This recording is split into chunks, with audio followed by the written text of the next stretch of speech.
Go ahead and drop the chin to the chest. Interlace the fingers and rest them on the back of the head. Gentle weight, not pulling, but just allowing the weight of the arms to gently drop the chin towards the chest. You might feel length in the back of the neck, also in the back of the shoulders, upper back.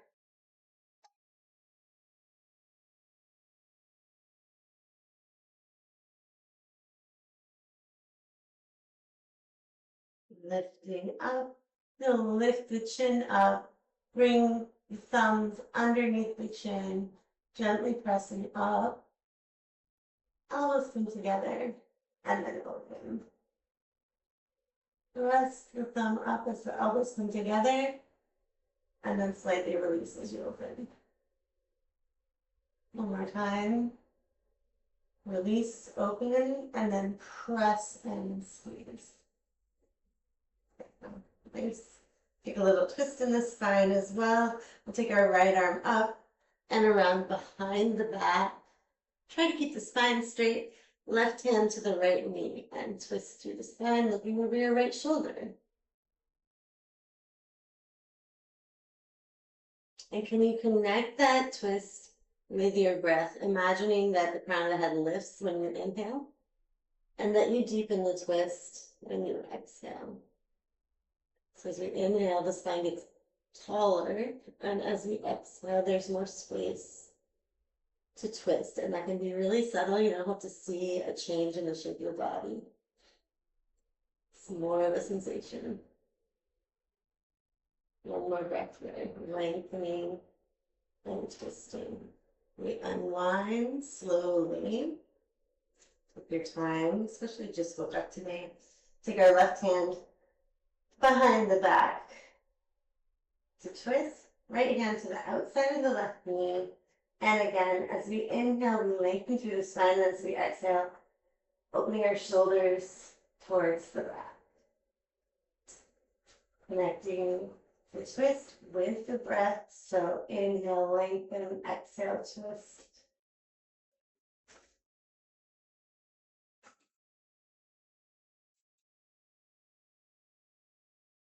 Inhale, lengthen through the spine, and exhale, twist. One more breath here. Inhale, lengthen, and exhale, twist. Nice work. We unwind the spine again. Bring the legs out in front, just giving them a shake. Releasing whatever tension is built up through the day or the night, depending on what time it is, where you are. And we're going to move the feet a little bit. So we'll turn sideways so that you can see the direction of my feet a little bit better.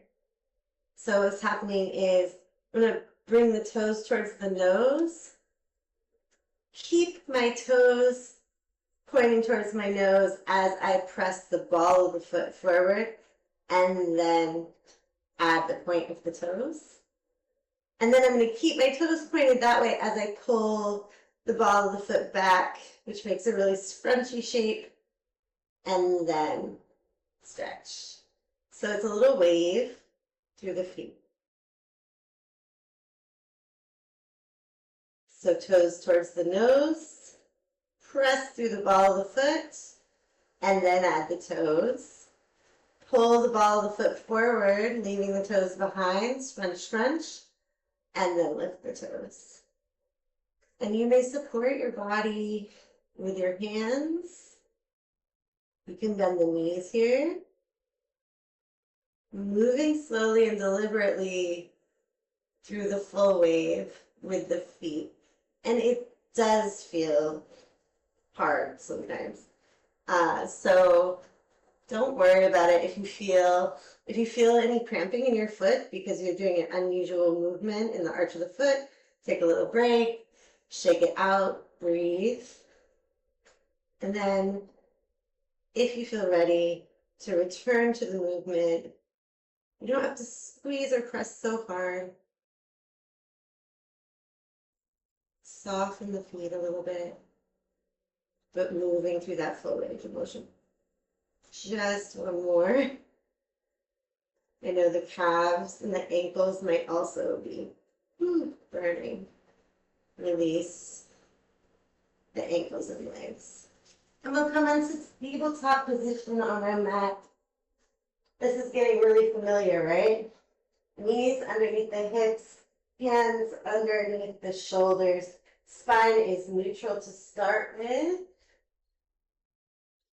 And we connect the breath with the movement again. So inhale, tailbone and top of the head up towards the ceiling. And exhale, tailbone and top of the head drop towards the floor. Moving through the spine in whatever tempo feels good for you. But do try to lead with your breath. So without straining the breath,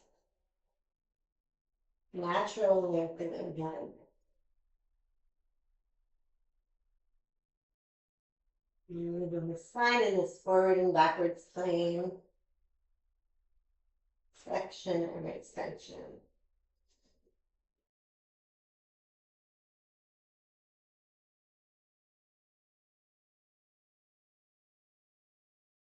Two more reps of this. It may feel good to let your hips move back a little bit or forward as you move through the shape.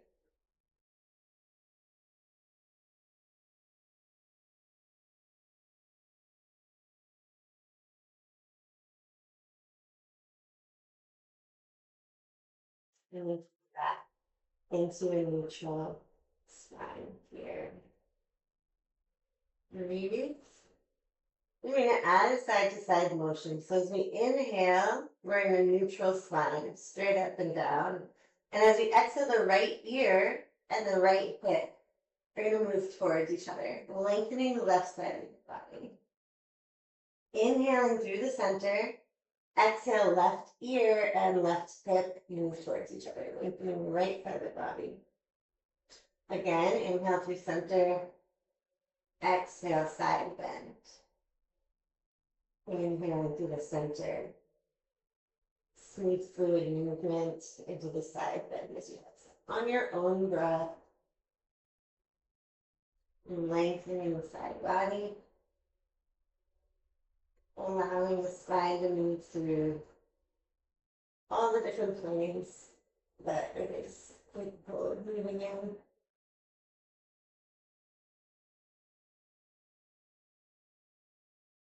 Bring the ear with you.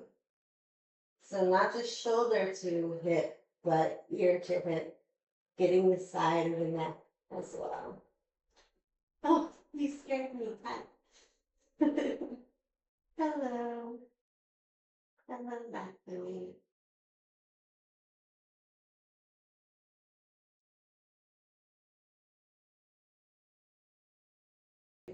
All right, so we're going to shift our hips back while flexing the feet so the toes dig into the mat. We did this on Monday. We were here just stretching through the toes by shifting the hips back. Foot flexibility and mobility is really important to our health as we get older. Falls in the elderly often lead to infections and other health problems. So keeping that mobility and balance through the feet is super important. Even if we're young, because we will not be young forever. Okay. Pressing through the hands to really lengthen through the toes. And then come back to center. I'm going to take my knees wide apart, hips back towards the heels. So the tops of the feet are on the mat this time. And child's pose with the knees wide to make space for belly, to make space so that you're not in such an intense flex pose. And then we stretch our arms forward. And you can keep your hips higher and the chest comes towards the mat. This is more like a puppy pose. Your hips may go lower, Or you might be back further with the forehead on the mat. All variations welcome. You can also stack your arms and rest your forehead on your folded arms. Whichever variation you like best, you can try them all.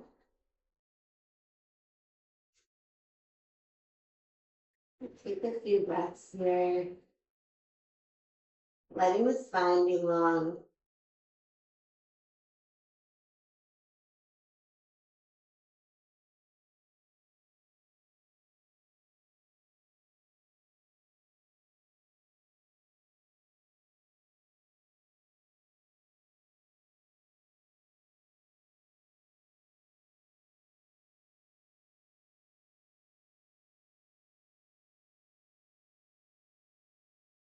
Then we will press our hands into the floor, making a space underneath the armpits. My hips are still quite far back, and we're going to add that twist. So to start with, my right hand is going to thread underneath the left armpit, dropping potentially my shoulder to the mat, and maybe my head, and keep it lifted if it's more comfortable, coming into a twist.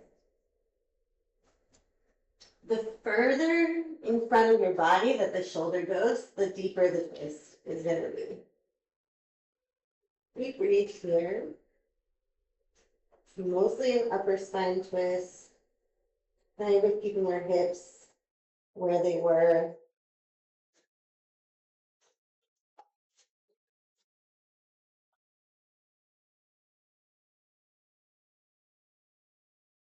And then we will unwind, we'll unthread the needle. So again, my hips are kind of flat. There's a space underneath my armpits here, and my left hand threads underneath the right shoulder, dropping the left shoulder to the mat and the head.